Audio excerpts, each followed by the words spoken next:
This week was Module 9. Um, it was about assistive technology.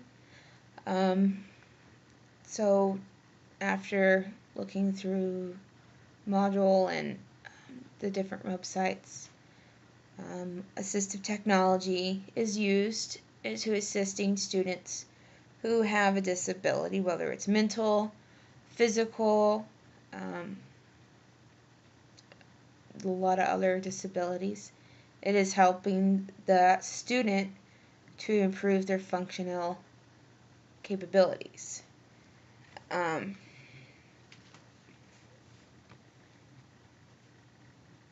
um, the site that I chose to look at, and I get the quotient point off. The site that I chose was AbleNet.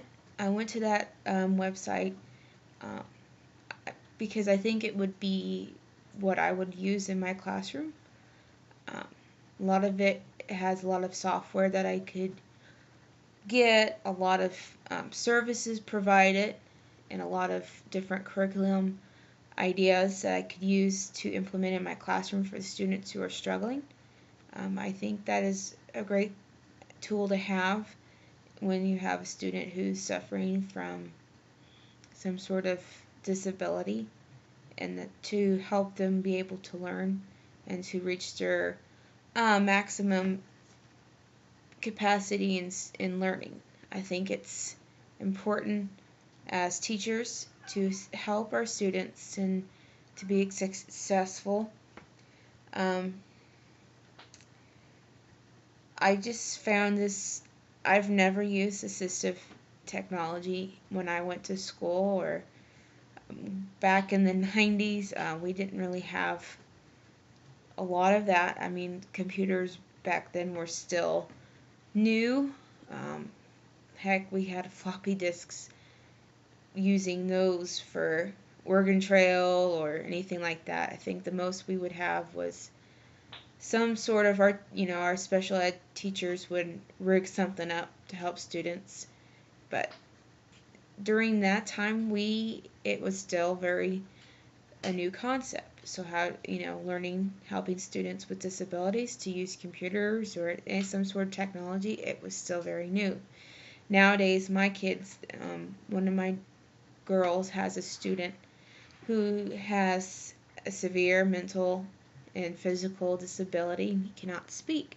So he has a tablet that he uses to communicate, um, talk to the other students. And my daughter says, "Oh yeah, he uses this to speak with me and talk with me, and he gets excited." And so she finds it really neat and interesting to see how he communicates with her. And it's nice that he's able to communicate, with teachers and learn and be able to get information and be able to speak how he feels. And um, if he's in distress, just to say, I'm sad, or I'm hurting, or something's wrong, he can communicate those, which back in the 90s, that wasn't impossible. Even before then wasn't possible. We didn't have that ability as teachers to access that. The second question from our assignment, I have to pull it up, I keep forgetting, was about that article. The three applications, or three things that I found, was the first one's applications that assist with existence or functions that are necessary to sustain life. An example of that, I've seen a lot of people on the news who have ALS. They use a speech generating technology, which is a computer software that translate what that person's typing by their flicks of their hands and on a keyboard, and it translates into a synthesized voice. And well-known software is the Dragon Natural speaking software that helps people with ALS, which I think is a great tool. Like I said, when people who have diseases that can no longer speak, they have that access available, that they can still communicate with people, still talk, and they're not completely shut off from speaking and talking to their loved ones or other people. Even if it's through computer, it's still allowing them to talk. Second one that I found was applications within communication includes both oral and written expression as well as visual and auditory reception and social interaction.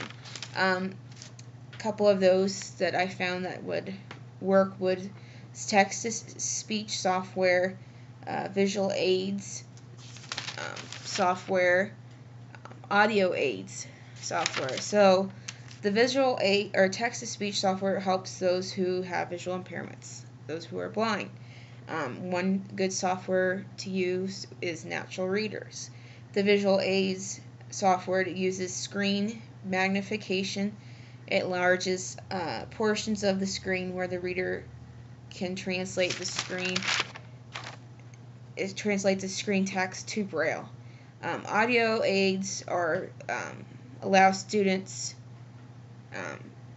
to have sound amplification tools, and so it gives like flashing lights, other light type software that alerts them of, okay, this is happening or what's going on, so that they can see what's happening. And the last one I found was the students that have a physical disability may need assisting technology. So students may need physical aids. So some of that could be using audiobooks because they cannot physically turn the page. They cannot use that. So audiobooks allows the students to learn and be able to communicate with the computer, highlight this, save that. They also have keyboard adapters such as key guards to prevent mistyping from tremors, loss of control. It also has voice recognition software for students who are not able to type, such as they do not have the ability with physical disabilities.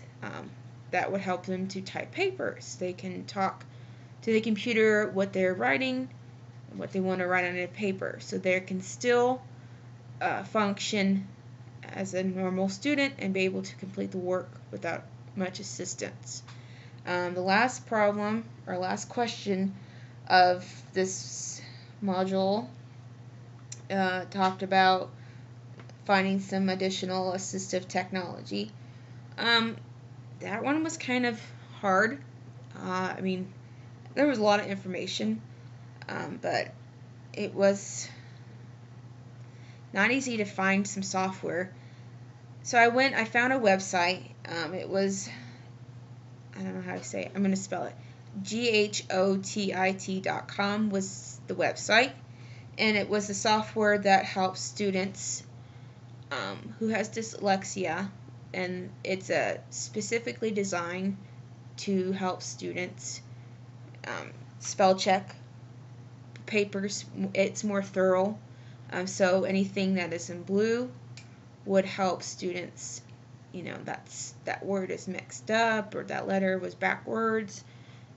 Anything in red was an error that you typed, so it's more specific, and it would help students who have dyslexia with proofreading their papers and understanding that they got a letter mixed up or turned around or whatnot. I think it's great to have those kind of tools because kids who have dyslexia, it's hard for them to read. They struggle because letters get backwards and words get flipped around and they cannot see it. So having that software available would be great.